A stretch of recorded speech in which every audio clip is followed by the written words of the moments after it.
Hello and welcome to the radiotimes.com Doctor Who podcast. As ever, my name's Hugh Fuller and I haven't had it changed yet. And this week I am joined by a special guest presenter. It's not Morgan, it's not Helen, it's not Patrick. It is Stephen Kelly. Stephen is a journalist and writer who has written about Doctor Who loads for various places, including, most importantly, radiotimes.com. Hello, Stephen. Thanks for joining us on the podcast. Hello, Hugh. How are you? I'm very all the better for having you on the radiotimes.com Doctor Who podcast, as I'm sure many listeners are as well. I'm honored to be here. And the reason Stephen is here is because last week he accompanied me on the press night for Doctor Who Time Fracture, the immersive kind of Doctor Who theatrical experience. Regular listeners might remember that I did a kind of behind the scenes visit about 3 weeks ago, where I spoke to the creators, the designers, and one of the actors. And they showed me around some of the sets and stuff. But this time we were doing it for real. So yeah, for those who don't know, Time Fracture is a kind of immersive theatrical experience, which is it's in Bond Street in London. It's about 21,000 square feet, 42 cast members. It takes about 2 hours, 15 minutes, including an interval. And yeah, it's basically a big old theatrical experience, Doctor Who immersion. There's some Doctor Who actors in there, some Doctor Who monsters and characters. And yeah, it's a whole thing. So yeah, it's directed by Tom Maller and written by Daniel Dingsdale. So yeah, I mean, first things first, Stephen, what were kind of you expecting when we were going into it? Well, I guess I should preface this really by saying that immersive stuff isn't really my thing. I don't really like them at all. I don't like interactivity. I don't like immersive stuff. I don't like stuff where there's any sort of possibility of being singled out in a group or being dragged up on stage or anything like that. So it was an odd move for you to come along, really. Wasn't it? It was really odd. The main reason why I came along is because I like Doctor Who, and I wanted to see the sets, up close. And I had heard from you that they had some really cool stuff, and also because I've been living through a pandemic for a year, so it was kind of thought new me. Kind of get out there and I could have changed maybe in the last year. I've become a new man who loves interactivity. Yeah, exactly. Also, I asked you beforehand, I was like, oh, how interactive is it? And you're like, oh, it's fine. It's like they'll just like pull out the people who look like they're into it and stuff. And that wasn't entirely untrue. Yeah. But I mean, we'll get on to that in a second. But in terms of what I was expecting from it, it was kind of, I mean, it kind of is, what it says on the tin, really, an interactive experience, a sort of story where you sort of, this is what I expected from it, a story where you were sort of guided from room to room, maybe like a bit like Crystal Maisie, maybe like you guided room to room, and maybe you have to do stuff. Yeah, I think that's pretty much it. But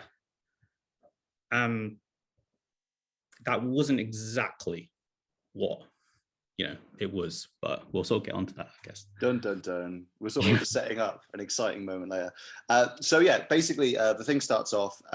We should say, by the way, we're going to preface this with there are spoilers in this podcast for Time Fracture. We're not going to say absolutely everything that happens because it's nice to keep something secret, but we are going to go into a fair few details. Nothing that isn't already out there on the internet. If you read our review on radiotimes.com or on loads of other websites I've done reviews, we're not going to reveal anything that isn't already revealed in one of those. But if you do want to go and you want to go completely fresh, I'd say look away now, but we kind of want the views. So just mute it and just keep this playing. And that'll be great for everybody. But yeah, so I was just going to kind of walk you through what happened. So we get there and you kind of start off, you're in Unit, right? You're in Unit HQ, which is kind of what the whole venue is styled as. Yeah, on Google Maps. It does it on Google Maps, hit the Unit HQ, which I thought was pretty cool. Yeah. And then you kind of meet a scientist who kind of gives you the kind of lowdown. And then you go into this big room, which is full of scientists and other guests. kind of losing their minds and running around screaming, which is quite strange. It's basically, the sort of story is there was a magic time bomb dropped in the 1940s, and it's blown, you know, cracks in time, rifts in time, the usual Doctor Who sort of thing, and it's going to blow up the universe, which is generally considered a bad thing. And it's up to us to help because the Doctor is, you know, decorating or something. So I didn't understand why it was. I didn't properly come out of it with an understanding of why it was up to, you know, a bunch of civilians to sort this out. I think it's because she was doing something, right? She was like trying to fix it on her end. It's a bit like when Peter Capaldi in Class, you know, the spin-off is like, you know what, you 17-year-olds seem like you've really got a handle on this. I mean, you just got your girlfriend murdered and your leg chopped off, but you guys, so it's in character, I suppose. Little deep cut for fans of Class there. Please let us know if you're a big fan of Class. I don't know why you would. But yeah, so you're kind of in there, and and then you kind of, it's quite interesting, that bit, because I kind of thought from the preview there'd be a scientist who kind of explains it all to you, and then you kind of go through. Whereas actually there are lots of scientists. There's about, I'd say like 12 scientists, maybe slightly less, and they're all running around saying different things, and they're all kind of improving a bit. So, I mean, I said this to you afterwards, but I've kind of felt like sometimes they were trying to make themselves the main character a little bit. You know, it was like, my scientist is the most important and the kind of cool one, you know, so I kind of have got to like shout my bit, even if it's not strictly relevant or at this particular moment. Sort of all stepping up to the mock the week mic. Sort of trying to yeah. Exactly, yeah, that's exactly it. And so yeah, that was an interesting bit, because I feel like this was kind of the tension at the heart of Time Fracture to me, was like, I actually thought the tone set by like having all these people running around, all these alarms blaring and stuff, was quite cool. Like, it kind of did make me feel like something was happening. You know what I mean? Like, it wasn't, we were just standing there waiting to go in and someone was saying, oh my God, the universe is ending. Like, it was actually felt quite exciting. But also it kind of felt like it wasn't intentionally like that, in terms of they kind of set up little games that we were supposed to play, and then they sort of scrapped them. There was this bit where they were like, oh, we're going to pick two of you, and then that didn't go anywhere. You know, like, it felt like they weren't fully in control. It was like it needed a really good edit in like, you know, I thought it went on far too long, that early bit, and we were just sort of sitting around. I mean, and like the thing is like, I walked in there, and like all the scientists are like, you know, running around. It's all very chaotic, all very frenzied, and all around is like TV screens, and it's like, you know, stuff like, oh, there's a T-Rex on the streets of New York and stuff like that. It's quite similar to oh God, I'm going to embarrass myself by forgetting the episode name now. But what's is it the wedding of River Song, where all of time is happening at once? Yeah, that's it. Yeah. It's very much like that, basically. And it's like, okay, I get this, and I got it in about, you know, a minute or two. But the whole thing lasted about what, 10, 15 minutes? We were standing there, and there was this whole thing about, we're going to pick two of you to go through these like gateways to save all of us. And I was like, oh wait, is it two of us? Do we stay here? And then like, oh no, actually that's not it at all, because something happens.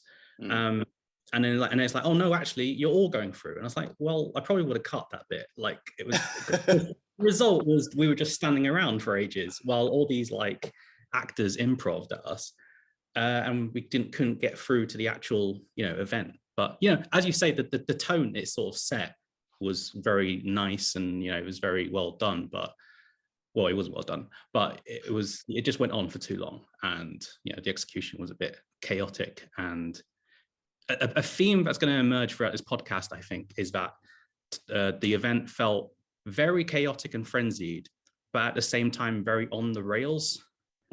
It kind of felt like that. So you had loads of stuff happening all around you, but you couldn't really do anything. You were just standing there. Do you know what I mean? Like, it's... No, I get what you mean. It's a similar thing in terms of like, sometimes it did feel like you were kind of rushed through bits, but equally you sometimes felt like you were doing certain things for quite a long time. Which is interesting. Speaking of execution, we should talk about the area we moved to first when we went through our first Time Fracture, which was which was the court of Queen Elizabeth I. So this was one of the areas that I visited when I was on set before, and yeah, basically there is a certain level of like personal choice in this thing, in that if we turned a different way, I think we would have ended up in a different, you know, era of time or place. As it was, we, by chance happened to go to Queen Elizabeth's court. And then I think that this was kind of, I think that this was possibly the nadir, certainly for you, of the night, because we basically, you kind of are there and there's a lot of you there, and Queen Elizabeth's coming in or something, and there's these courtiers who are kind of like, sort of trying to get you to do stuff. And I don't know, Stephen, if you want to kind of describe the experience for you. One of the worst experiences of my life now. Like it went on for a long time is the first thing I'll say. The second thing I'll say is, so I'll sort of describe it. So we were sort of standing in this, I wouldn't even say it's a room, right? Like, cause it was like a bit of a bigger room that was, and all the rest of the room was sort of blocked out. It's like an alcove. Yeah, and we were all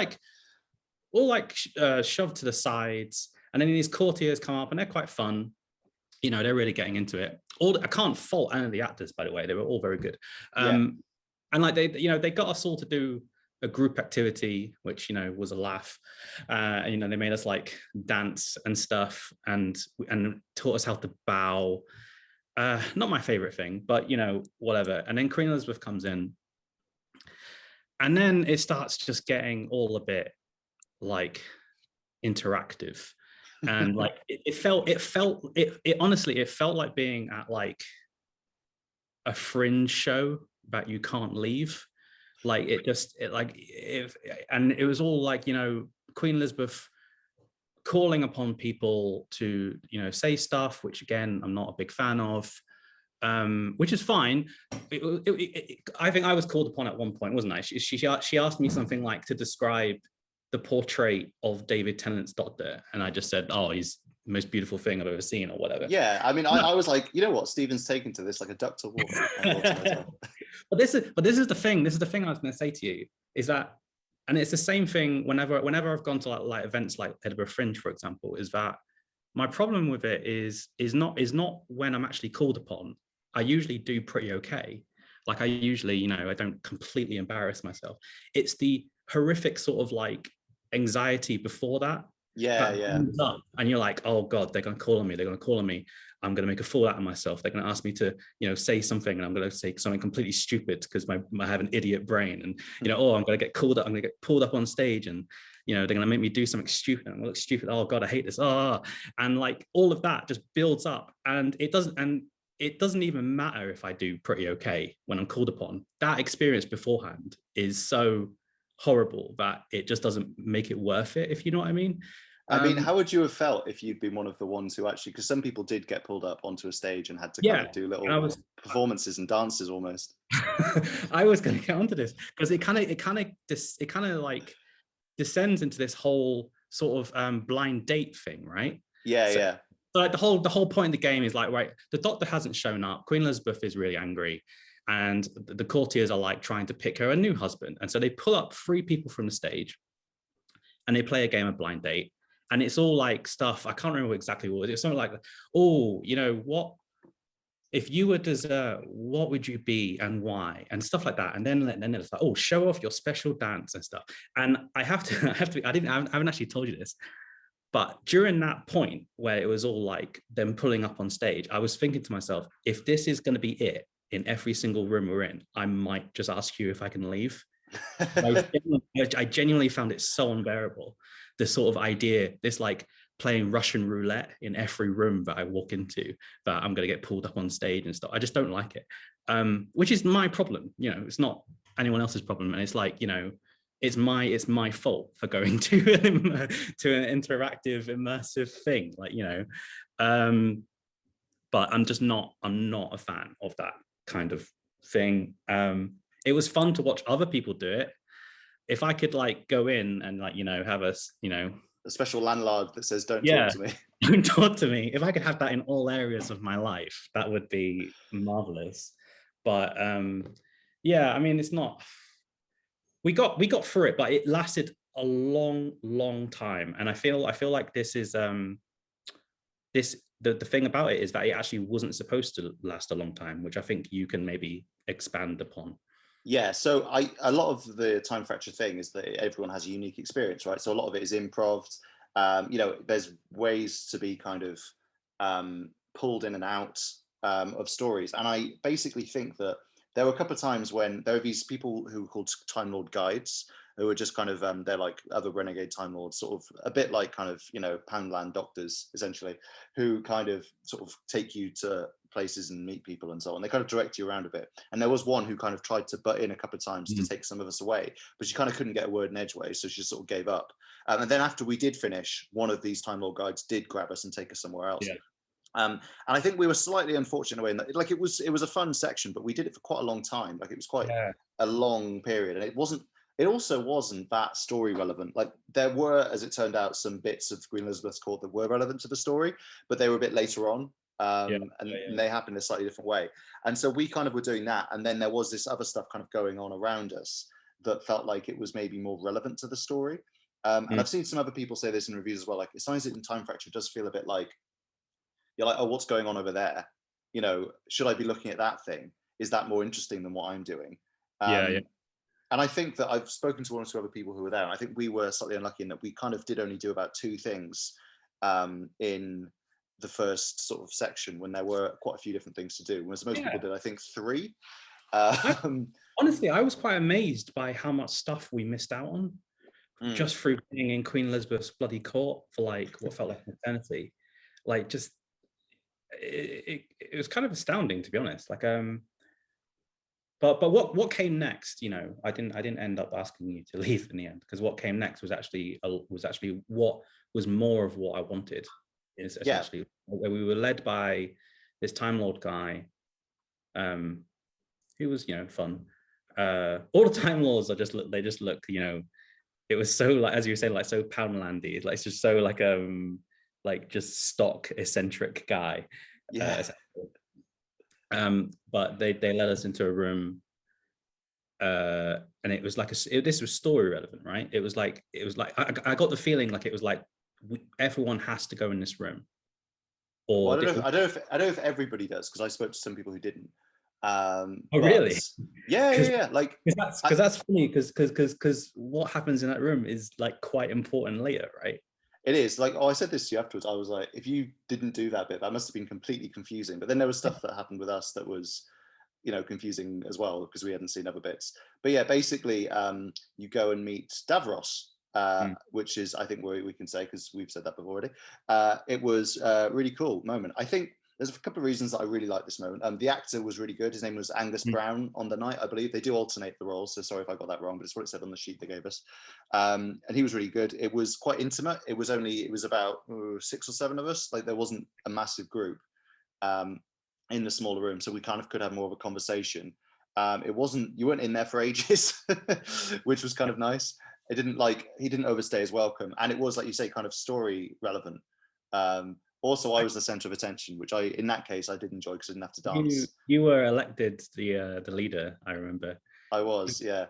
Which is quite funny. It's quite funny because, like, you know, I just spent the last, like, what felt like 4 hours sort of like going, oh, please don't hit me, please don't hit me, please don't hit me. And as soon as we go into Davros's room, like, Davros like, who is the leader? I'm like, this guy, he's the leader. It's like, Hugh Fullerton at your service. Yeah, but that was pretty fun, and I think it was just that kind of felt like you were, you know, talking to Davros. I mean, as much as that ever would feel like that. And it was incredible. I thought I really enjoyed that bit. Like, and the actor who plays him, like the prosthetics and stuff, were really good. I think maybe the lighting helps, like, you know, because it's a dark room, but that sort of adds to the atmosphere, right? And the way, like, he sort of comes out of the shadows is just, I don't know.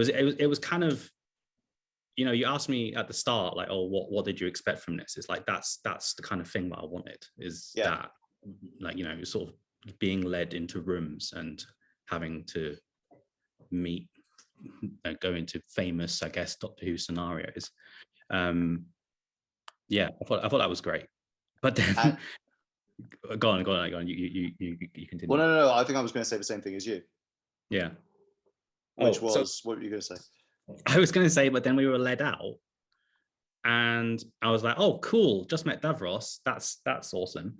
I wonder what cool other things we have to do now. We're going to do now, but don't involve a game of blind date. And then, like, there's this big thing. It goes all chaotic again, and like the Cybermen show up, and there's like some story relevant stuff that happens.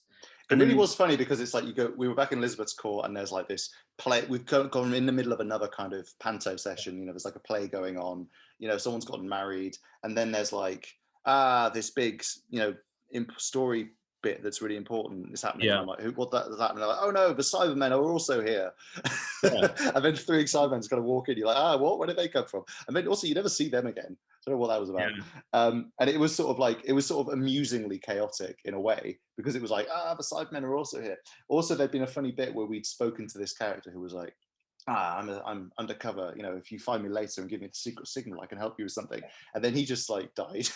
Yeah, immediately. So I don't know what that was about.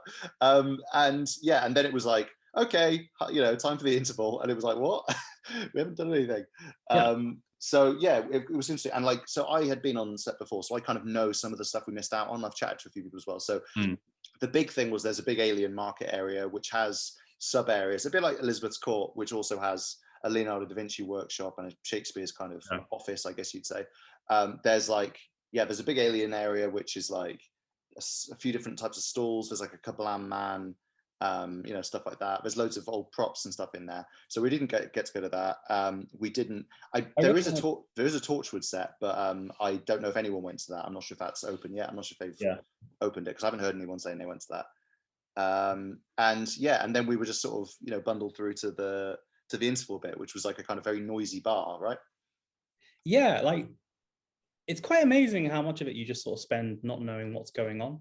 Like, but when we walked back into Queen Elizabeth's Court, like just loads of stuff was happening, and we get sort of bundled away. And like again, this is again coming back to the theme, is that chaos. It's chaos. It's very disorientating. You're like, what the hell is going on? But also at the same time, you're being pushed into another room, so you're on the rails sort of again. So it's sort of like, I don't know, like chaotic, but with chaos usually comes freedom of some sort, if you know what I mean. Like, it didn't feel like maybe it is the case, but it didn't really feel like we could have wandered off and gone to another section in the middle of you couldn't have. You could. And do you know, and the thing is as well, and like this is something we should bring up, is that this might not be entirely their fault. It might be COVID. It's hard to know the extent to which, like, for example, that opening bit with the unit people, maybe there would have been one scientist and they would have had us all grouped together. But I think they kind of felt the need to kind of brief us in smaller groups, possibly, than they would have. But then I don't know, because we were all kind of crammed together anyway, so I'm not really sure whether it made that much of a difference. Because there's got to be a level of control, right? They can't have like, I don't know, 10 or 12 people crammed into, Davros's chamber or whatever. Like, that's just not COVID safe. So maybe, I don't know, like, I don't know this at all. Like, maybe you'd be able to explain, but like maybe the format was different when they were coming up with it than when, COVID hit, because it felt very much like leading a bunch, like loads of small groups by the hand, this place to this place to this place. Whereas I wonder if COVID, didn't happen, would they maybe have given people a bit more freedom to, I've just gone to Davros, so I'm going to go over to Leonardo da Vinci's workshop. Or definitely for the smaller rooms, you kind of going in those, you think, well, this is obviously not made with COVID in mind. You know what I mean? Like there's a small room with some Cybermen in you go to at one point, and when I was on the press day, they'd only let us in like small groups because it's such a small room. So I think it's possibly the case, but I don't really know. Like this is speculation. So, but and then in the bar, actually, in a different way. Obviously, we were all masked the whole way through, because that's COVID safe. And unfortunately, that meant that in the bar, which is quite noisy, it was quite difficult for the Time Lord guides who were trying to talk to us to understand what we were saying, because they couldn't like hear us very well. We were a bit muffled, and we couldn't really read our lips or whatever. Can't read lips, yeah. And also another thing as well, which about the thing about wearing masks, which again, they can't do anything about. It's the law.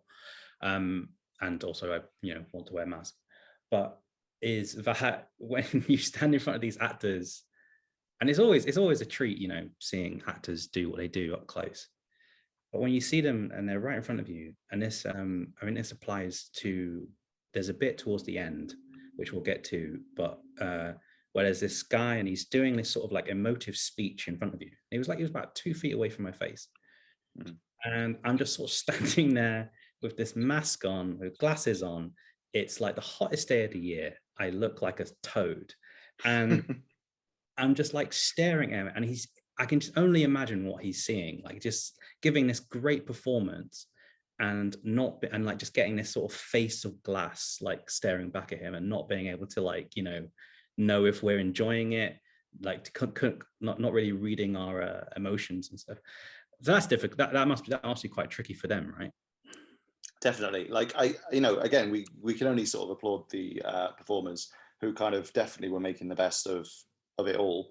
Like, I imagine it's been, difficult to rehearse and stuff, and because it's weird in that it's so like, oh, this is improv, oh, you can do whatever you want, but also, COVID is kind of the antithesis of that, right? That you kind of have to be really careful and plan things all the time. So I imagine it's been a real challenge for them. And definitely, like, the Time Lord guys we did hang out with were really good and fun, but then there were also kind of funny bits where there was one where we do this whole like scary bit and we escape from some people, and then this Time Lord guy bursts out of like some hidden place and is like, aha, there's just one more thing to do, but don't worry, have I steered you wrong so far? And it was like, we haven't met, I don't know who you are. Like, and it was definitely, she thought, I think, that we were a group she had directed here, and maybe some of them were, I don't know, because we were kind of all mixed up at that point. But yeah, I should say that was the bit. So we kind of, as we were saying, we got to the bar, which is the kind of interval. Let's talk about the bar very shortly. Very quickly though, is that the bar was quite fun. It had aliens in prosthetics, sort of singing lounge covers of pop songs. I think one was like Titanium or something. There was someone in like in a Silurian makeup and stuff, which is it's really cool seeing these people up close with like actual like really good prosthetics on. Like it doesn't look cheap at all. It looks it looks like the real stuff. Yeah, like we briefly saw an ood as well in passing, and there is also like a Kablam man, as I said, and a pig slave somewhere else who, when I saw them before, looked pretty good. And yeah, the bar was pretty cool. We kind of were just sort of, we didn't spend too long there because then they kind of were taking us in small groups to kind of towards the finale, I suppose. The finale is quite a long session, so there's a couple of bits before the finale, but this last bit isn't interactive in quite the same way in terms of, well, it's interactive, but it's not choose your own adventure, right? It's the last section is the same for everybody. Yeah. It's like I guess you would call it in a video game the point of no return, right? It's that's a good way of putting it. So, and it's one of the best sections, I think. It's again like what you hope the Doctor Who thing is. And actually, I think because of thinking about all the other stuff, I forget what a like good sort of creation it was. Basically, I think it's fine to talk about this. We gave a spoiler warning. Here's another spoiler warning. If you are concerned. Also, this will make people actually want to go. That's true. There's a section where you're in a corridor with weeping angels, and they have, I believe, actors playing the weeping angels, but very convincingly, as they do in the show, where they are stock still and then they move while the lights are off, and then they're in a different place. Like they did keep on disappearing, right, and appearing somewhere else. And it was actually pretty fraught, partly because we were with a couple of people in the group who were absolutely losing their minds over it and were screaming like mad. But yeah, so that was really quite cool. And I mean, it was very like, look over there. No, wait, look over there. Look over there, to sort of enhance the experience. But it was quite scary. It was kind of creepy. Yeah, it was, it was scary, doing that whole thing of like turning around and not knowing what you're going to see or not knowing. I think the fear is always like, oh, is there going to be a weeping angel right in my face? That's the kind of like fear. It did make me laugh though, like, because we were walking through it. And like our Time Lord guide, who, if she was an actual Time Lord guide, would be terrible. She was like, oh no, look behind you. Now look the other way. Now look the other way. I was like, well, why don't we just form a circle? Everyone take turns blinking one eye at a time. Yeah, everyone just look around and we'll shuffle. We'll shuffle out this together. I really hope like a group does that one time, and like and then all the actors just have to stay still, and like they're just there for like an hour, and they're like, oh, my shift ends in like 15 minutes. It's like a backlog of people at the bar just waiting to get in. Just these like idiots like cheating the system. No, but it was really fun. It was probably that, and the Davros bit was my favorite bit. Although, like, you know, unfortunately, those were also like the shortest bits. They were, both of them, yeah. Yeah. I think as well, it's kind of interesting because both of those were bits where it feels very true to what you would have in the show. Like you would kind of bargain with Davros. Do you know what I mean? Like he'd be like, have a scheme that you'd try and like talk to him about. And you would, you know, be in a terrifying corridor with weeping angels who would be jumping at you.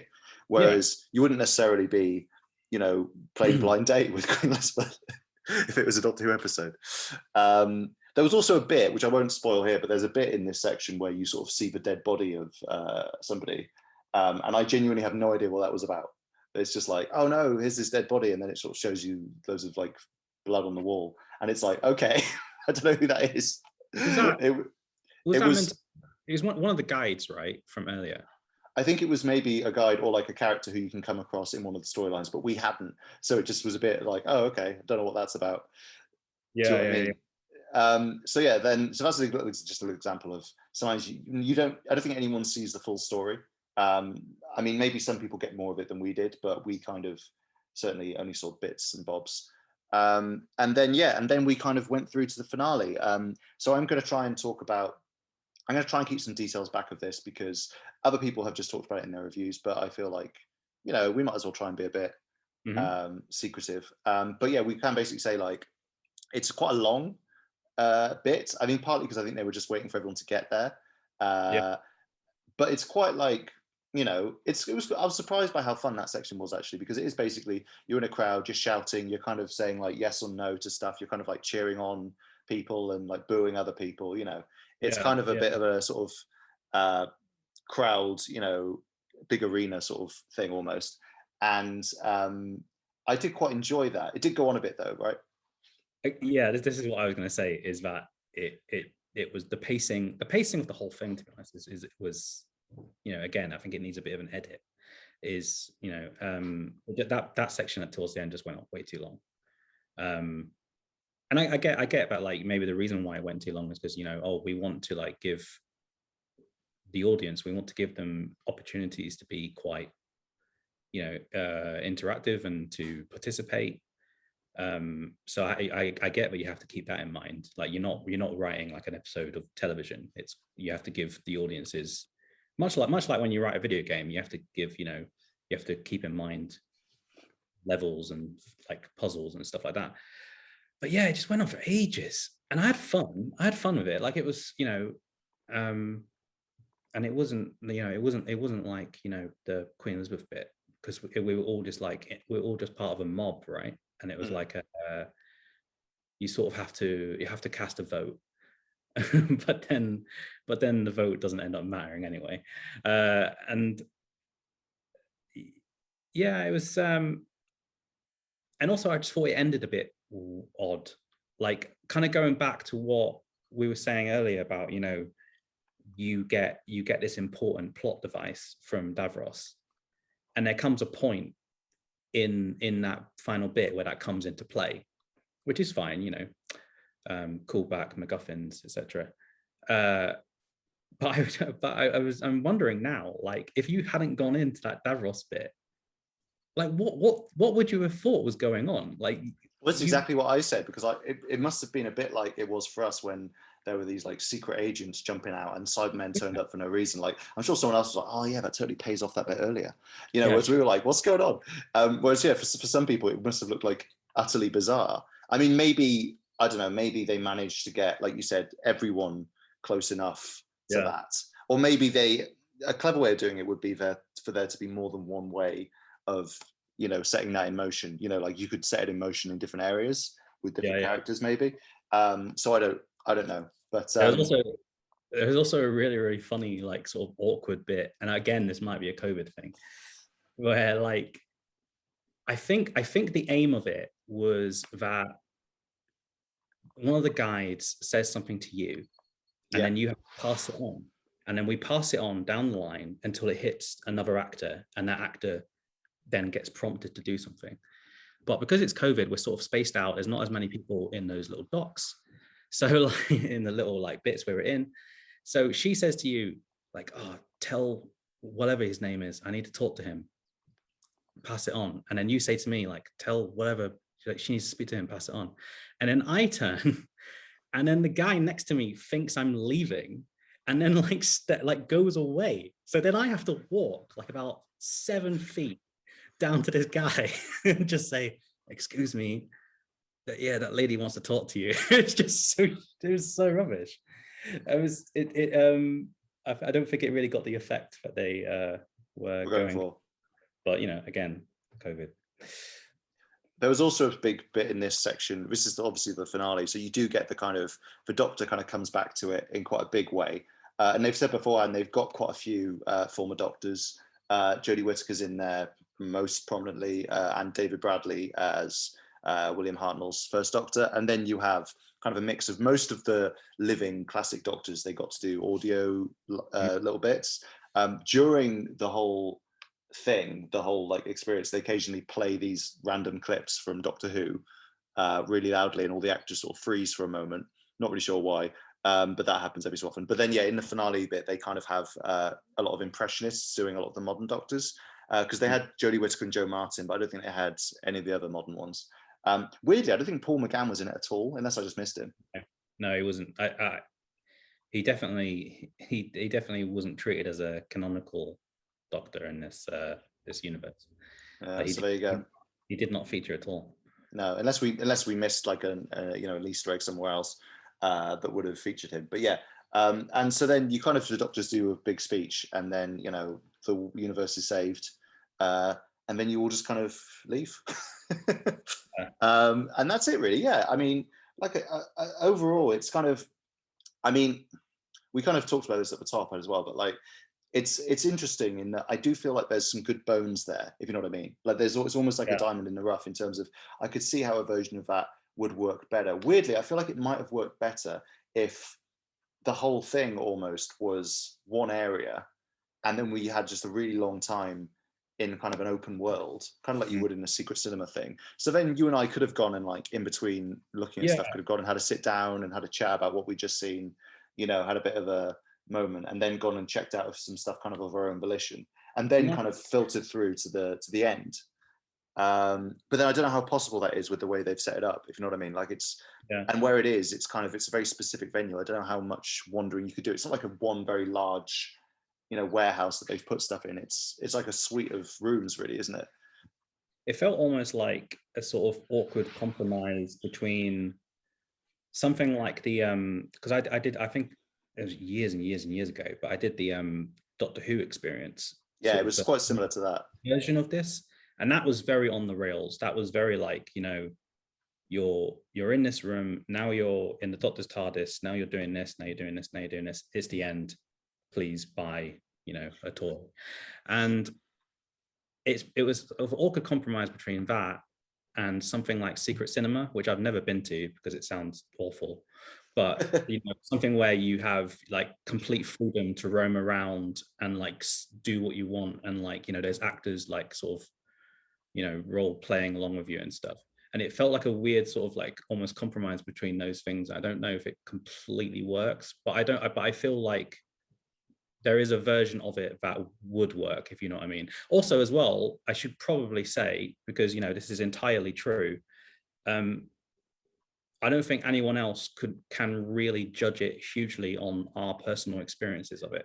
There might have been people who had a completely different experience to us, who saw lots of stuff, who didn't get bogged down like in one long bit for ages, and maybe came out of it like with it feeling like, oh yeah, this works, this is great. Whereas I think for us, we had quite an awkward experience of it. It wasn't like I don't know how representative of it, but of the whole of everyone's experience it would be, but I don't know. Yeah, we can only speak to what, obviously, like Stephen says, we can only speak to what we kind of in particular saw on the night. I do, looking at some other reviews, some people have thought the same as us, some people have thought differently. I think a lot of people like Davros. That seemed to be a bit that appealed to a lot of people. Sure. Yeah, definitely. Which is funny because it is just talking to an actor in a room, but that kind of says it all, right? But something that simple No, sometimes is all you need. but that's the thing. Like, I think that was the probably the only time where I sort of walked into a room and I was like, oh crap, I'm in Doctor Who. Do you know Yeah, what I mean? yeah. Where it was like, oh, it's Davros, and this room. I mean, like it was quite a simple room, but it was nicely sort of designed and stuff. I was like, oh wow, like this. I'm in a scene from Doctor Who now. Whereas all the other bits, like the Queen Elizabeth bit, even like the alien bar, like just all felt a bit.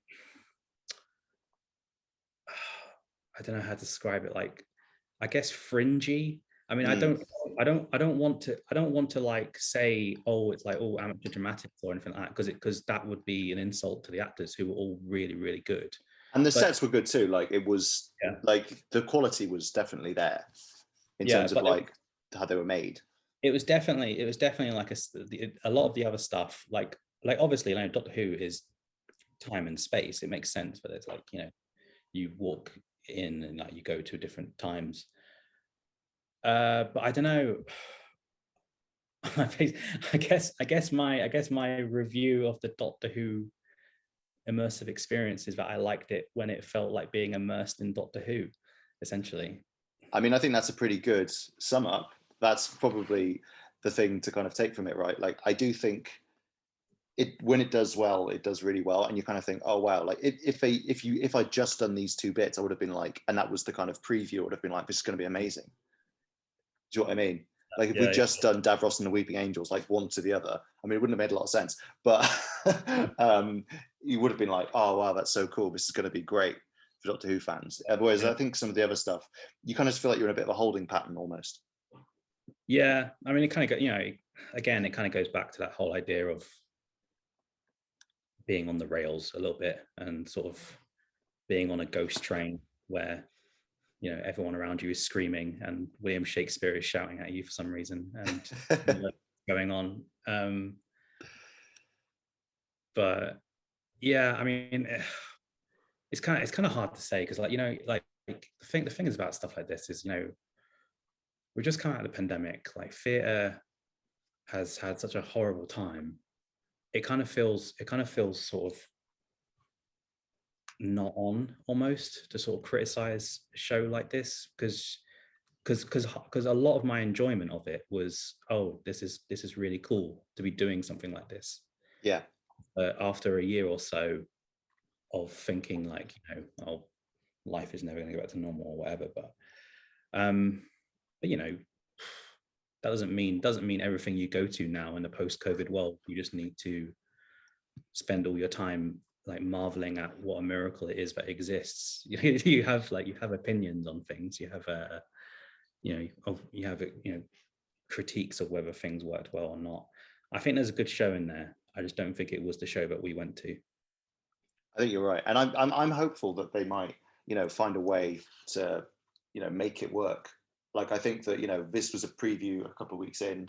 I reckon that they might find a way to kind of finesse it and kind of improve it, and maybe as restrictions ease, it will become easier for them to kind of tell the story the way they want to tell it.